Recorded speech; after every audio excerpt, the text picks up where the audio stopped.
This past Sunday, we talked about Jesus calling the disciples. And this passage is so rich. There's so much going on and so many parts of the story.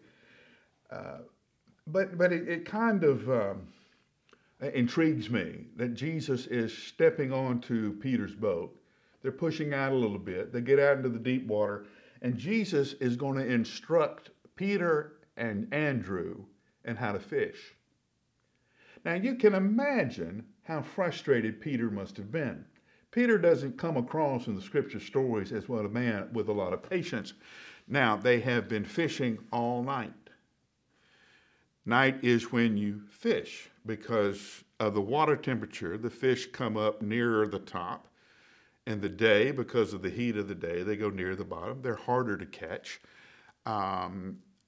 The fishing time is over. Now it's time to rest. Now it's time to recover and try to make a catch for the next night.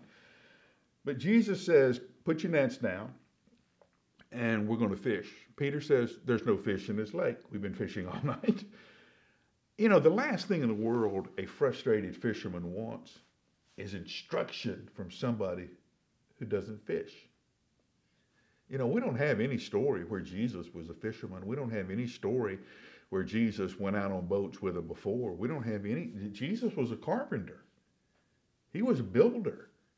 And yet he's out in the boat in the middle of the lake telling Peter how to fish. It was only when they caught all the fish that Peter looked at Jesus and said, "Depart from me, I'm a sinful man. I know who you are, Lord." Now you're thinking, why in the world did a bunch of fish throw Peter into a thing of worship?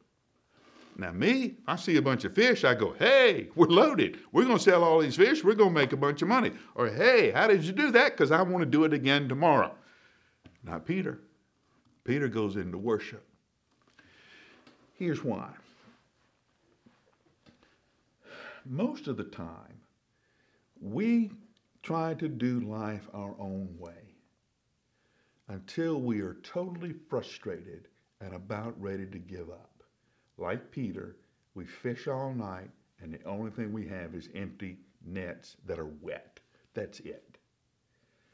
We can't get our family straight. We can't get our marriage straight. We can't manage our time well. We can't manage our desires well. We're not living the life we want to live in any facet of our lives. In frustration, we turn to Jesus. We don't think there's any way to fish, but if you say so, we'll fish. I don't think you can do anything with the mess I've made, but if you say so, here's what I will do. And Jesus responds by helping us in those mundane moments of our lives how to fish. And it's when Peter sees that Jesus knows how to fish that he thinks Jesus maybe has some more answers too. You see, when Jesus says, listen, I know you've been hurt. I know that what was said angered you, but let's respond this way.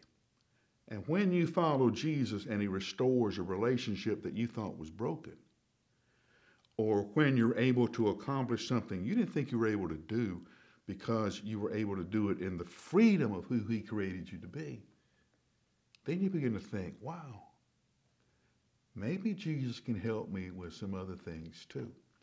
You see, that's what we do. We live life till we're just exhausted and empty in our own power. Then Jesus will say, I can help you fish. I'll help you in this moment. And it's in that little moment where he teaches that he can help us in the big moments too. So here's my question for you to ponder for the next 60 seconds. What is the little thing now that Jesus is working on in your life so he can show you the big things he really wants to get to? Take 60 seconds, and I'll see you tomorrow.